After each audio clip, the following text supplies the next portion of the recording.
Praise the lord. ఈరోజు మా అక్క బావది 25th యానివర్సరీ వెడ్డింగ్ డే. ఎలా జరిగింది దేవుని కృపలో చూద్దాం రండి.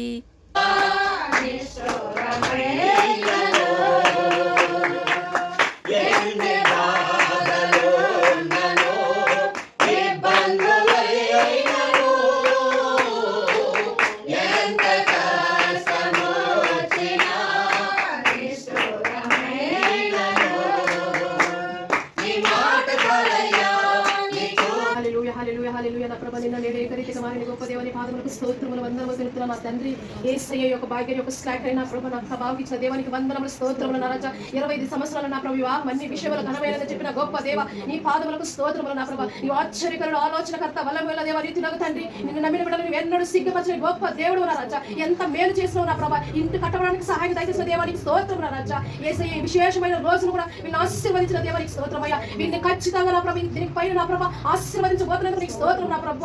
వాళ్ళ ఒక పైన సరిహద్దుల విశాలపరచు నా ప్రభు. యేసయ్య నీ హస్తము వీరి కుటుంబం మీద ఉండును గాక నేను ప్రకటిస్తున్నాను నా రాజా. యేసయ్య ఏ కీడు జరగకుండా నా ప్రభు సహాయాన్ని నీవు దయచే. నీ హస్తము ఈ కుటుంబం మీద ఉంచు. నీ రక్తముని నీ ఆశీర్వాదాలు నా ప్రభు నీకు సాక్షి కుటుంబముగా ఉంటులాగా సహాయాన్ని నీవు దయచే నా ప్రభు. ఒక సాక్షిగా నా ప్రభు ఈ కుటుంబాన్ని ఈ రోజు నువ్వు చేసిన మేలు కొరకు నా ప్రభు జీవిత పర్యాంతరం నా ప్రభు నీకు కృతజ్ఞత స్తుతులు స్తోత్రాలు చెల్లిస్తూ మమ్మల్ని మేము తగ్గించుకుంటూ మరొకసారి నా ప్రభు ఈ ఇరువురిని నా ప్రభు ఈ కుటుంబాన్ని తగ్గించిన గర్భఫలాల జీవితాలు కూడా నువ్వు మంచిగా చేసేసినందుకు నా ప్రభు నీకు స్తోత్రాలు చెల్లిస్తూ మమ్మల్ని మేము తగ్గించుకుంటూ నీ నామమే హెచ్చిస్తూ నజరేయుడైన యేసుక్రీస్తు నామములో వేడుకుంటున్నాను లోక రక్షక ఆమేన్. నా ప్రాణమా యెహోవాను స్తుతించు. నా అంతరంగ సమస్తమైన ఆయన పరిశుద్ధ నామమును స్తుతించు. నా ప్రాణమా యెహోవాను స్తుతించు. ఆయన చేసిన కార్యములను దేనిని వదలకుము. ఆమేన్.